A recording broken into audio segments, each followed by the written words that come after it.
The first thing I noticed when I opened my front door wasn't the overturned furniture or the scattered papers. It was the silence, that heavy, unnatural quiet that wraps around you like a burial shroud, whispering that something is terribly wrong. I'm Audrey, and I just spent 3 days at a corporate retreat learning how to trust my colleagues through ridiculous team-building exercises. Now I'm standing in my ransacked living room, realizing I should have been more concerned about trusting my own family. My fingers trembled as I dialed Ryan's number. 1 ring, 2 rings, the familiar click of voicemail. Of course, my dear husband was probably at his mother's house, pretending not to know why his wife was calling.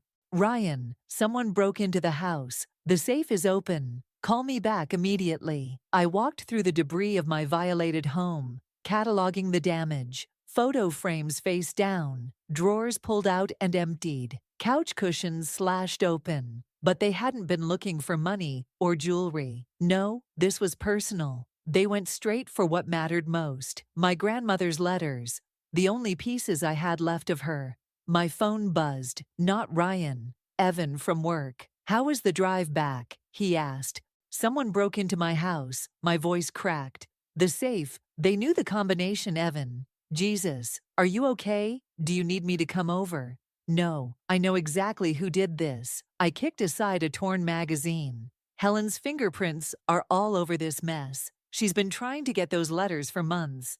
"Your mother-in-law, why would she?" "Because she can't stand that Ryan married someone who won't bow to her every whim." I reached the kitchen, where even the cabinets had been emptied. "She thinks those letters prove my grandmother's family wronged hers decades ago. Some ancient real estate dispute she won't let die." "Call the police," Evan said. "And tell them what?" "That my mother-in-law used a key my husband probably gave her to steal family documents. That my sister-in-law probably helped because she's bitter about her divorce and wants to hurt someone else's marriage." I laughed, but it came out hollow. "They're too smart for that. They'll say Ryan gave them permission. It'll be my word against the entire Miller family." The basement door stood open. I hadn't checked down there yet. "I have to go, Evan. I need to see what else they took."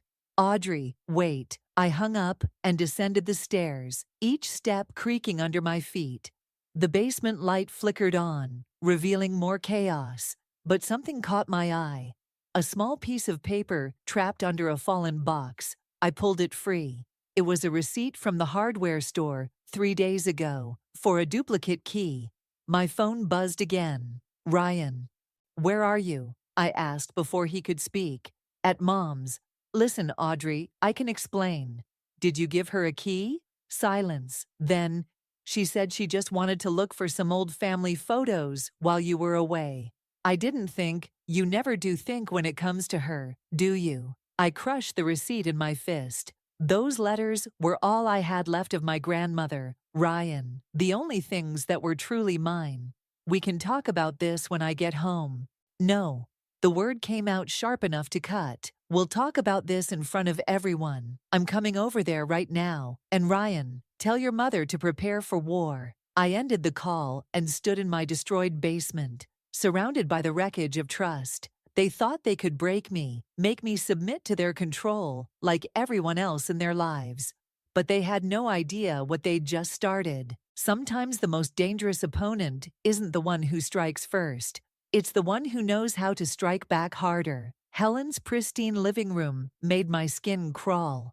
Everything perfectly arranged, not a cushion out of place, while my house lay in ruins across town. The family photos on her walls told their own story. Ryan and Chloe's childhood moments, carefully curated to show Helen's version of reality. Not a single picture of my wedding day among them. "I have no idea what you're talking about." Helen's voice dripped honey-sweet poison as she poured tea into delicate cups. "Ryan gave me permission to look for old family albums while you were away. Nothing more." Chloe sat beside her mother, arms crossed, wedding ring conspicuously absent. "You're being hysterical, Audrey, as usual." I placed the hardware store receipt on the coffee table. "Funny how you needed a new key made 3 days ago. Planning ahead?" Ryan shifted in his seat, eyes darting between his mother and me. Maybe we should all calm down. Oh, we're very calm, I said, watching Helen's perfectly manicured fingers tighten around her teacup. Just like we were calm last Christmas when you went through my phone while I was sleeping. Or last month when you showed up unannounced at my office to check on me. I worry about my son, Helen said. Someone needs to look out for his interests. His interests. My laugh felt like broken glass in my throat. Or yours. Mother was right about you from the start. Chloe leaned forward, eyes gleaming. You never understood our family, always keeping secrets, hiding things in that safe of yours. Those letters belonged to my grandmother. Letters that prove your family cheated ours 60 years ago. Helen's mask cracked. That property should have been ours. Your grandmother knew exactly what she was doing when she... Mother! Ryan's warning came too late. I stood slowly, pieces clicking into place. So you admit you took them? Helen's face smoothed over instantly. I admitted nothing. And you have no proof. You're right. I pulled out my phone, thumb hovering over the record button.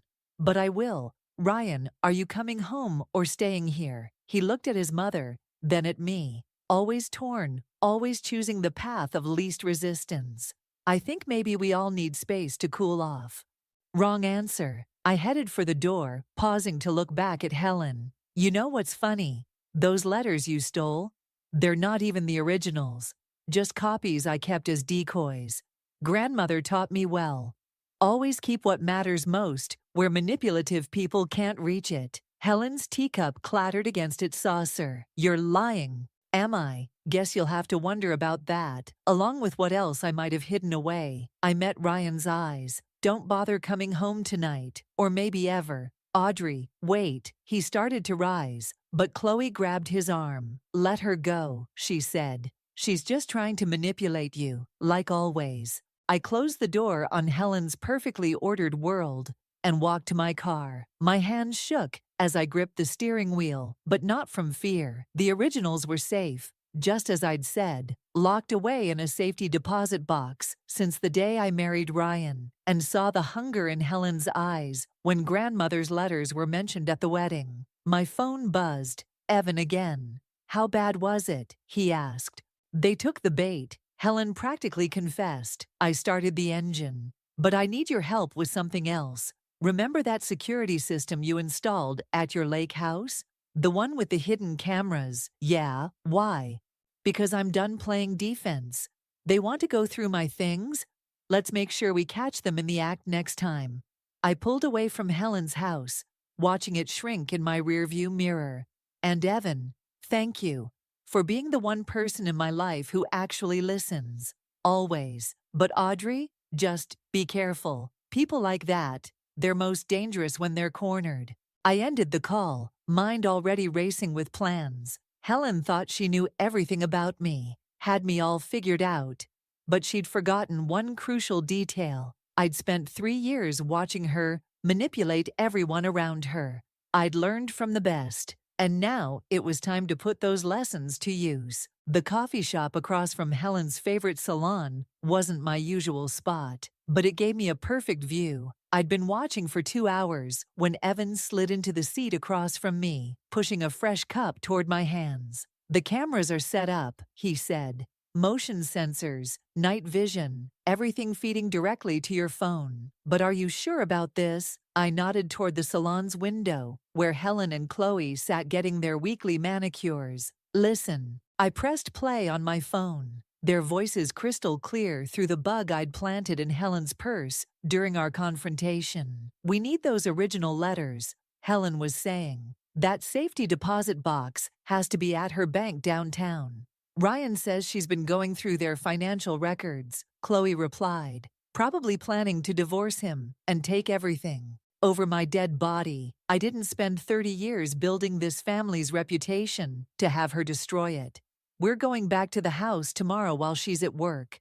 There has to be something we can use against her. I stopped the recording. Still think I'm paranoid? Evan's face hardened. We should take this to the police. And tell them what? That my mother-in-law is planning to rob me. They'll say it's a family matter. I wrapped my hands around the warm cup. Besides, I want more than just stopping them. I want them to face consequences for once in their privileged lives. My phone buzzed. Ryan calling again. Third time today. I declined it. He's been sleeping at their house, I said. Probably plotting with them, trying to figure out where the originals are. Or maybe he's worried about you.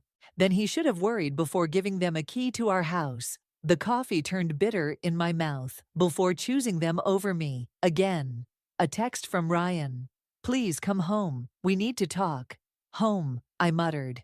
Like that means anything anymore. Evan leaned forward. Audrey, I know you're hurt, but the salon door chimed. Helen and Chloe emerged, fresh manicures gleaming. They headed toward Helen's Mercedes, but Helen paused, looking directly at the coffee shop window. I didn't move, couldn't breathe.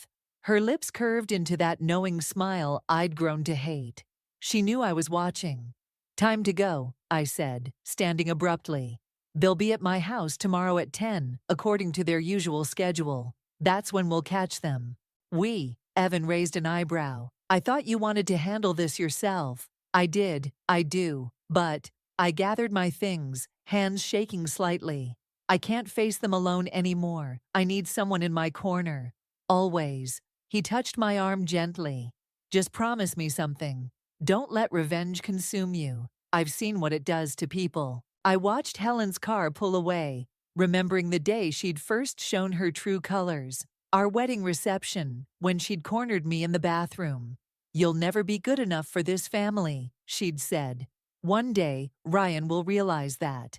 This isn't about revenge, I told Evan. It's about justice, and maybe saving Ryan from them, even if he doesn't want to be saved. My phone buzzed again, a text from an unknown number. I opened it and felt my blood freeze. Found something interesting in your grandmother's old law firm records. Tomorrow noon, Riverside Park.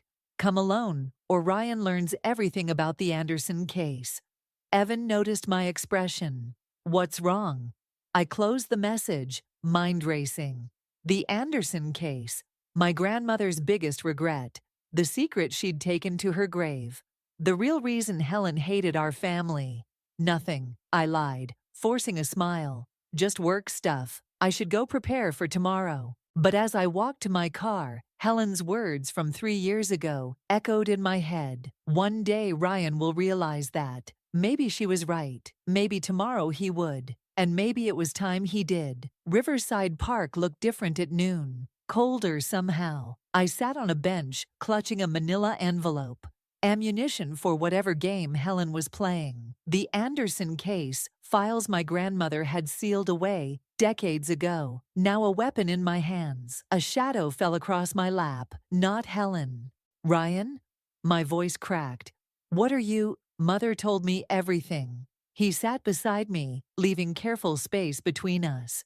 About the Anderson case. About what your grandmother did to our family. The envelope felt heavier. Did she tell you how your grandfather tried to blackmail mine?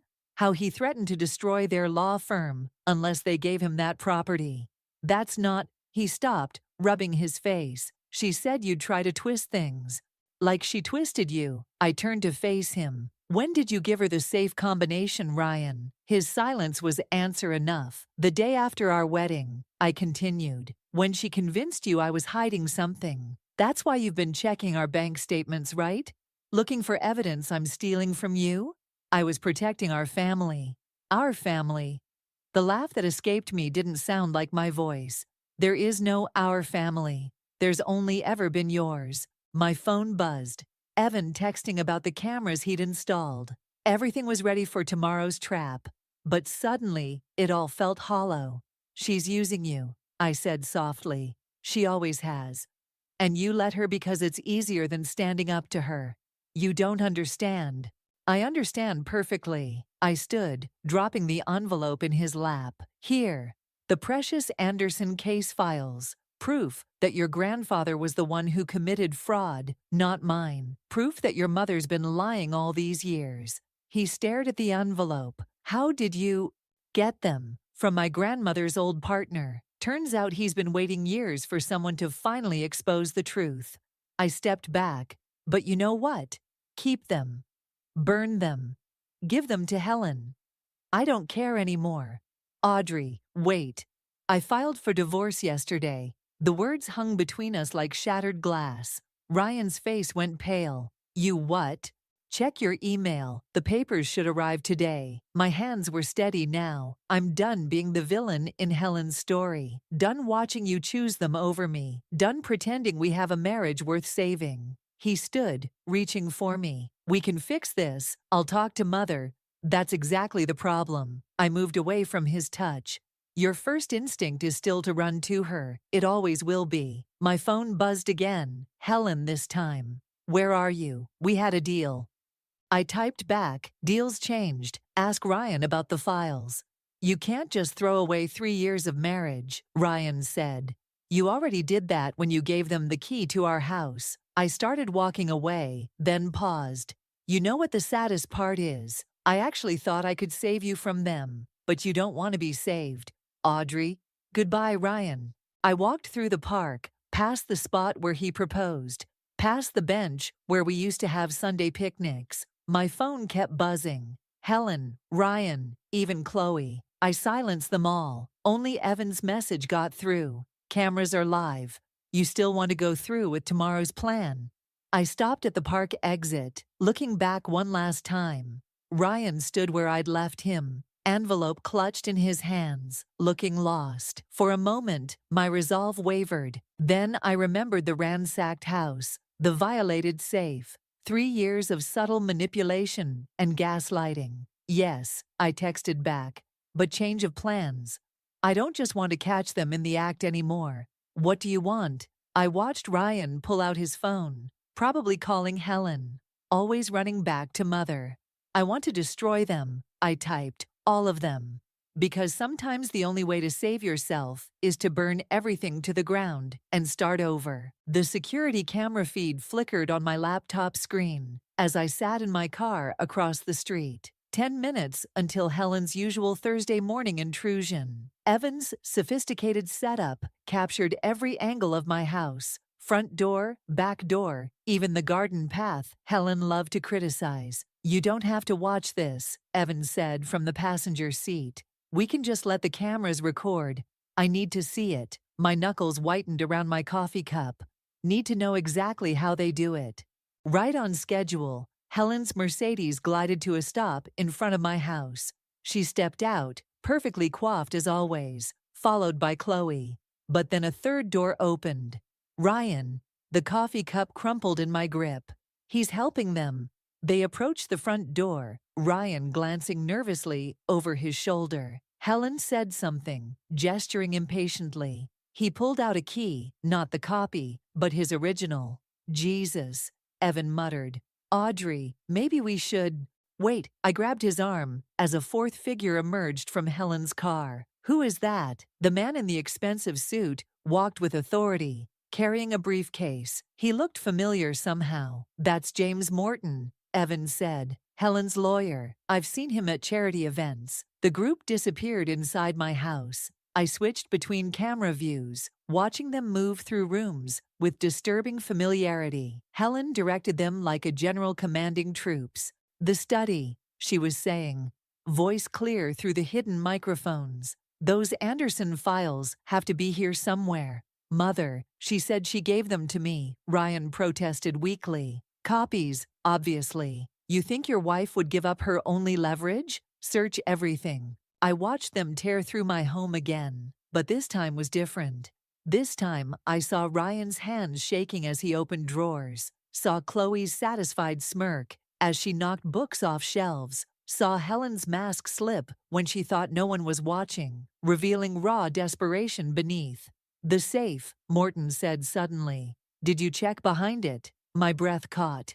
The wall safe had been a decoy. Everyone knew about it. But behind it, there's nothing back there, Ryan said quickly, too quickly. Helen's eyes narrowed. Move it. Mother, move it. I grabbed my phone, fingers hovering over 911. Behind that safe was a hidden compartment, installed by the previous owner. Inside were documents far more damaging than the Anderson case. Evidence of Helen's own financial misconduct, carefully gathered over 3 years of watching and waiting. Ryan stepped forward, then stopped. No. What did you say? Helen turned on him. I said no. His voice strengthened. This ends now. We're leaving. After everything I've done for you. Helen's calm cracked. That woman has poisoned you against your own family. That woman is my wife. Not anymore, Morton interrupted smoothly. The divorce papers were filed yesterday. You have no legal right to prevent us from… From what? I stepped into the doorway, phone recording everything, breaking and entering, destruction of property, conspiracy. They froze like guilty children, except Helen. She smiled that knowing smile. Perfect timing, dear. We were just discussing the Anderson case and other family matters. I can see that. I moved further into the room, Evan close behind. But you made one mistake, Helen. You got sloppy. Desperate. I don't know what you mean. The Anderson case was never about property fraud, was it? It was about covering up what really happened. What you did. Her smile slipped. You're confused. The real documents aren't behind that safe. They're already with the district attorney. I met Ryan's stunned gaze, along with proof that your mother embezzled millions from her own charity foundation. That's why she's so desperate to find evidence against my family. To protect herself. The room erupted in chaos. Helen lunged for her lawyer. Chloe started screaming. Ryan stood frozen between them all. But I kept my eyes on Helen, watching her perfect world crumble. Sometimes revenge isn't about destroying someone. Sometimes it's about letting them destroy themselves. And sometimes justice comes from simply telling the truth. The police lights painted my living room in alternating red and blue. Helen sat primly on the couch, tears streaming down her perfectly made-up face as she spoke to the officers. I was just trying to protect my son, she sobbed. From her, she pointed at me, and I watched 3 years of careful planning crumble. Mrs. Miller was threatening our family, Morton added smoothly. We have evidence of her harassment, her obsession with destroying her mother-in-law's reputation. The break-in was merely an attempt to recover documents that rightfully belonged to the family. My phone felt heavy in my pocket, the recording of their intrusion now useless. They'd gotten ahead of me, turned it all around, just like Helen always did. That's not true, Ryan said suddenly. All eyes turned to him. Mother, stop. Just stop. Helen's tears vanished instantly. Ryan, dear, you don't understand. I understand perfectly. He stepped away from her, toward me, but I backed away. Too little, too late. The embezzlement accusations, they're true, aren't they? That's why you've been so desperate to destroy Audrey's family's reputation, to cover your tracks. Everything I did was for this family.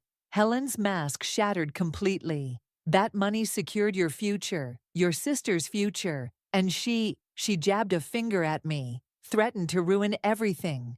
The officers exchanged glances. One spoke into his radio. Mrs. Helen Miller, we're going to need you to come down to the station. This is absurd. I'm the victim here. She turned to her lawyer. Morton, do something. But Morton was already edging toward the door. I think our professional relationship has concluded, Helen. Given the circumstances, everything happened quickly after that. Helen screaming as they led her away. Chloe following, wailing about family loyalty. Morton slipping out during the chaos. The evidence I'd gathered being collected, documented, tagged. Ryan stayed. Audrey, he started. Don't. I wrapped my arms around myself, suddenly cold. Just don't.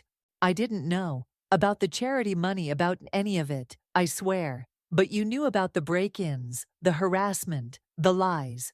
My voice cracked. You chose them. Every single time, you chose them. I can fix this. Fix what? I gestured at our destroyed home. My grandmother's letters are still gone. Our marriage is over. Your mother's going to jail. What exactly can you fix?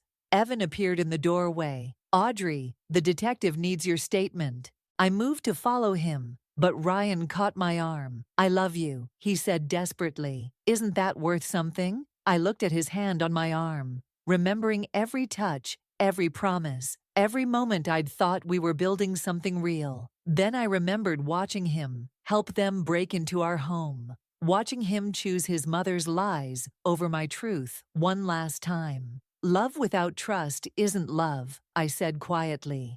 It's just another form of control. I pulled away, leaving him standing in the wreckage of our life together. The detective waited with more questions, more forms, more procedures, hours of explaining how I'd gathered evidence of Helen's embezzlement, how I'd documented her harassment, how I'd watched my marriage die slowly, under the weight of manipulation and lies. Later, alone in my car, I pulled out my grandmother's last letter, the real one, not the copy Helen had stolen, the one I'd kept close all these years. "Remember, dear heart," she'd written. "Sometimes winning means walking away. Sometimes the greatest victory is in refusing to play their game at all." My phone buzzed. Ryan again. I declined the call and started the engine. In the rearview mirror, I could see him standing in the doorway of what used to be our home, looking lost. For a moment, my heart ached. But as I drove away, I realized something. In trying to destroy Helen, I'd almost become her. Manipulative, obsessed with control, willing to sacrifice anything for victory. My grandmother had been right. The real win wasn't in bringing Helen down. It was in finally setting myself free. The courthouse hallway stretched endless and cold. I sat on a hard wooden bench, watching Helen's society friends whisper among themselves as they waited for her arraignment. 3 weeks since the break-in, and still they couldn't quite believe their charitable board president was facing embezzlement charges. Ryan appeared at the end of the hall, dark circles under his eyes. Chloe clung to his arm, shooting daggers at me with her eyes. I focused on my phone, pretending to read emails. "Audrey," his voice was closer than I expected. "Can we talk?" "The divorce papers are with your lawyer," I said without looking up. "Just sign them." "That's not," he sat beside me, too close. "Mother wants to make a deal." Now I looked at him. "A deal?" "She'll return your grandmother's letters, all of them, if you drop the charges." A laugh bubbled up, bitter as coffee grounds. "You really don't get it, do you? She's still my mother. And that's all that matters, right?" I stood, needing distance. Even after everything she did, everything she stole, she made mistakes. Mistakes, my voice carried, making heads turn. She systematically destroyed our marriage, terrorized me in my own home, stole millions from her own charity. Those aren't mistakes, Ryan. They're choices. Helen's lawyer appeared, beckoning to Ryan. But before he could move, the courthouse doors burst open. Evan rushed in, clutching a manila envelope. "Got it," he said, breathing hard. "Found it in Morton's office." I opened the envelope with trembling fingers. Inside was a single document, a letter from Helen to her lawyer, dated 3 years ago, the day before my wedding. "What is that?" Ryan asked. "Insurance," I said, scanning the contents. "In case I ever threatened her control over you." I looked up as Helen entered in handcuffs, flanked by officers. She planned this from the beginning. The harassment, the break-ins, everything. It was all calculated to make me look unstable, obsessed with the Anderson case. Helen's eyes locked onto the letter. For the first time, I saw real fear there. "Where did you get that?" she demanded. "Your lawyer isn't as loyal as you thought." I held up the letter. "You documented everything, Helen. Every step of your plan to destroy me. And now everyone's going to know exactly who you are. You ungrateful little—" She lunged forward, but the officers held her back. "Mother, stop." Ryan moved between us. "Just stop." Helen's face crumpled. "Everything I did was for you, to protect you from her." "From what?" Ryan's voice cracked. "From being happy? From having a life outside your control. She never loved you like I do." "No," I interrupted. "I loved him enough to let him choose. You loved him enough to make sure he never could." The whispers around us grew louder. Helen's friends watched in horror as their perfect society matron shattered before their eyes. Chloe backed away from her mother, finally seeing the truth she'd helped enable. The arraignment starting. Evan said softly. I handed the letter to the district attorney, who'd been waiting quietly nearby. Then I turned to Ryan one last time. I did love you, I said. But love shouldn't hurt like this. Audrey, please. Goodbye, Ryan. I walked away as Helen was led into the courtroom, her carefully constructed world collapsing behind me. My phone buzzed. A text from my grandmother's old law partner. Found something in the archives. It read, "Your grandmother would be proud." Outside, the autumn air felt clean and sharp. Evan caught up with me at the bottom of the courthouse steps. "You okay?" he asked. I watched leaves scatter across the pavement, breaking free from their branches, carried away by the wind.